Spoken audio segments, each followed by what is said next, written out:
My new poem, വിൽപ്പനച്ചരക്ക് ആക്കപ്പെട്ട ക്രിസ്തു, written today, the 5th December 2025, is about Christ who has been used as a commodity.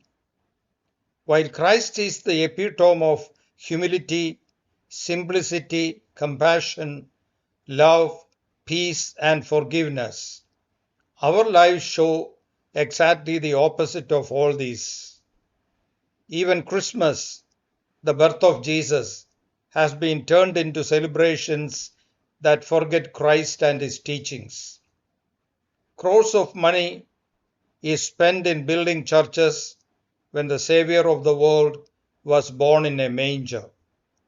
We forget that our body is the temple of the living God. Let's prepare ourselves with a holy life to receive Christ into our own lives. നീയൊരു വിൽപ്പന ചരക്കായിട്ടങ് അനവധി നാളുകളായൻ നാഥ, Christmas കാലവും അങ്ങനെ തന്നെ, അതിനൊരു മാറ്റവും ഇതുവരെയില്ല. പുൽക്കൂടുകളും Christmas കാർഡും സ്റ്റാറുകൾ അനവധി, ക്രിസ്മസ് ട്രീകൾ, സീരിയൽ ലൈറ്റും ആഘോഷങ്ങളും എല്ലാം ഒത്താൽ ക്രിസ്മസായി. കാരൾ ഗാനമതെന്നൊരു പേരിൽ വീടുകൾ തോറും കയറിയിറങ്ങി, കാശുണ്ടാക്കാൻ പാടുപെടുന്നൊരു ക്ലബ്ബുകൾ അനവധി ഉണ്ടീ നാട്ടിൽ. കാരൾ സന്ധ്യകളാഘോഷമതായി കാശുപിരിക്കും പള്ളികൾ വേറെ, പിരിവുകളെല്ലാം എവിടെ പോകും, എന്തിനു വേണ്ടി ആരറിയുന്നു? മശിഹാ തന്നുടെ ജനനത്തിങ്കൽ അടയാളമതാം നക്ഷത്രത്തെ പിന്തുടരുന്നൊരു വിദ്വാൻമാരോ എത്തിച്ചേർന്നത് കൊട്ടാരത്തിൽ.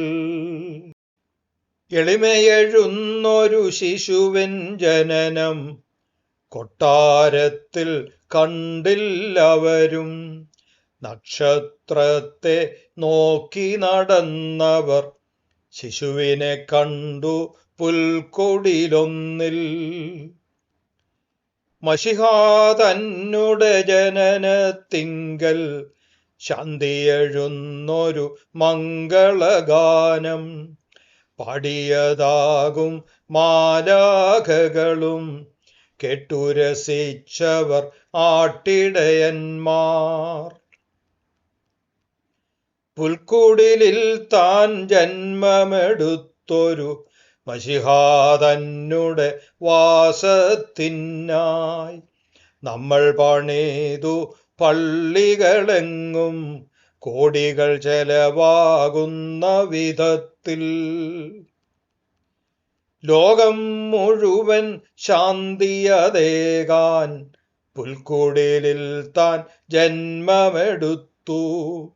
എന്നാൽ നമ്മുടെ ഇടയിൽ നിന്നും ശാന്തിയതെങ്ങോ പോയി മറഞ്ഞു. മനുഷ്യർ തമ്മിൽ വേർതിരിവില്ല, ഏവരും ഒരുപോൽ നിന്നുടെ മുമ്പിൽ.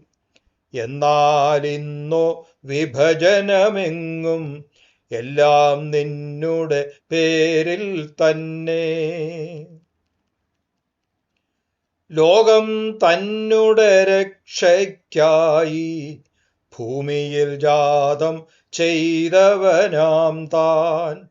ഏതൊരുവൻ താൻ തന്നെ വിളിച്ചാൽ അവനെ കൈക്കൊണ്ടിടും താനും. അവശന്മാരും രോഗികളായവർ അഗതികളായവർ നമ്മുടെ ചുറ്റും.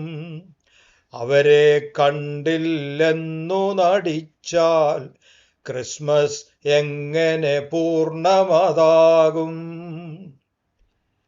നമ്മുടെ കൈപ്പണിയായതിലൊന്നും ക്രിസ്തു വസിക്കുന്നില്ലെന്നറിവിൻ. അവനു വസിക്കാൻ നമ്മുടെ ദേഹം വെടിപ്പായി കാക്കാം വരും നാടുകളിൽ.